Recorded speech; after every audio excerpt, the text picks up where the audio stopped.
Hello everyone, it's been the most toughest phase of our lives wherein we all have been under lockdown and quarantine for more than a month. It's been the most unrealistic event that has occurred all over the world. The entire world has come to a standstill. I mean, in my 38 years of age, I've never seen such a phase of a life. It's been just difficult, you know. And the only trait or a quality that will work wonders for all of us all over the world would be patience or barrier. Patience will definitely tackle this situation. We'll overcome this hurdle very, very soon. But I request all of you to keep patience.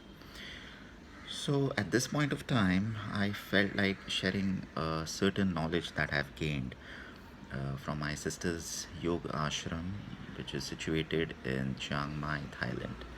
It's called Wise Living Yoga Academy. You can follow her page either on Instagram or Facebook.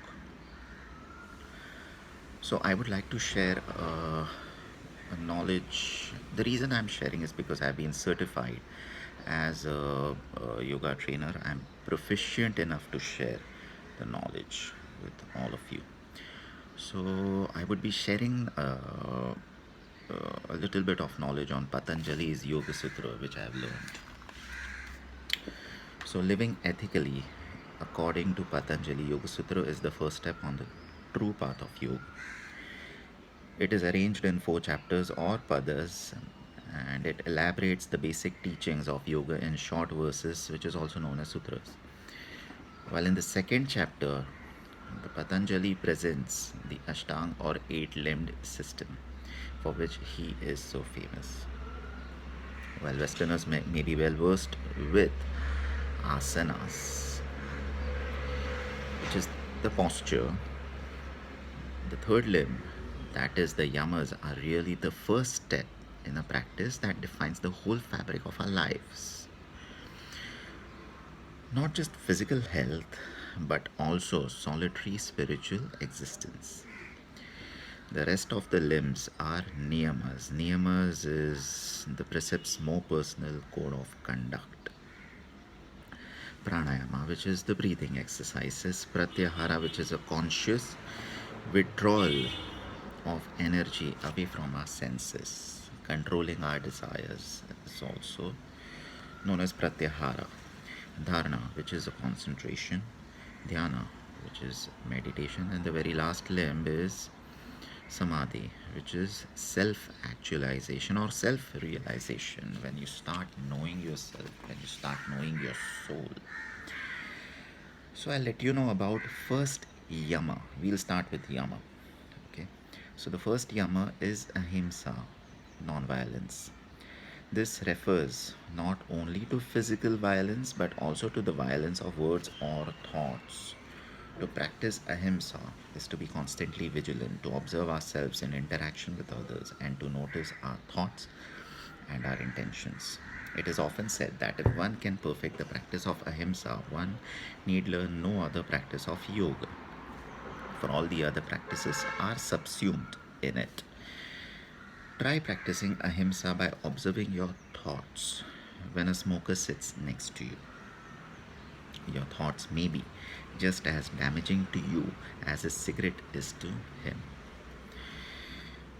There is a famous story about ahimsa told in the Vedas. Vedas are also known as scriptures, which is like 4,000, 5,000 years back when, uh, you know, Patanjali had written these scriptures. So I'll tell you a bit about this story. A certain sadhu or a wandering monk would make a yearly circuit or round of village to teach. One day, as he entered the village, he saw a large and menacing snake who was terrorizing the people.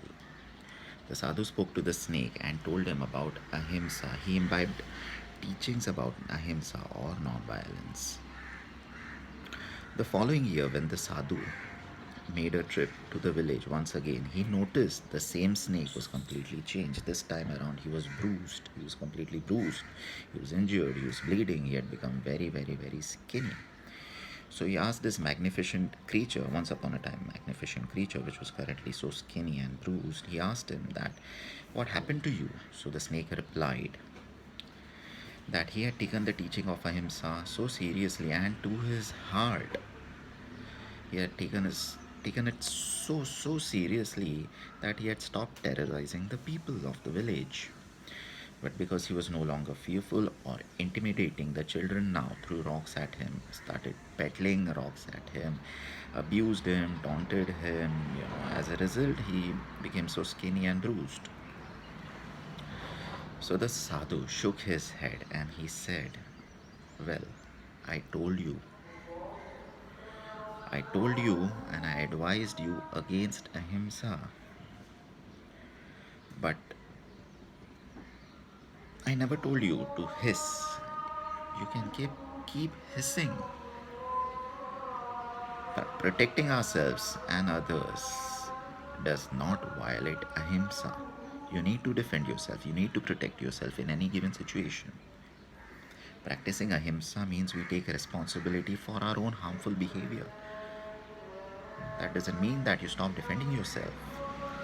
So this is something which is so meaningful, which is so significant in our practical life. You know. So that's about it. This is what I wanted to convey about ahimsa. Tomorrow I'll be back again. I'll teach or I'll give a lecture, a short lecture like this on satya or truth. So meanwhile, stay safe, stay indoors, and take care of yourself and your family. Protect yourself and your family. Thank you very much. See you soon. Namaste.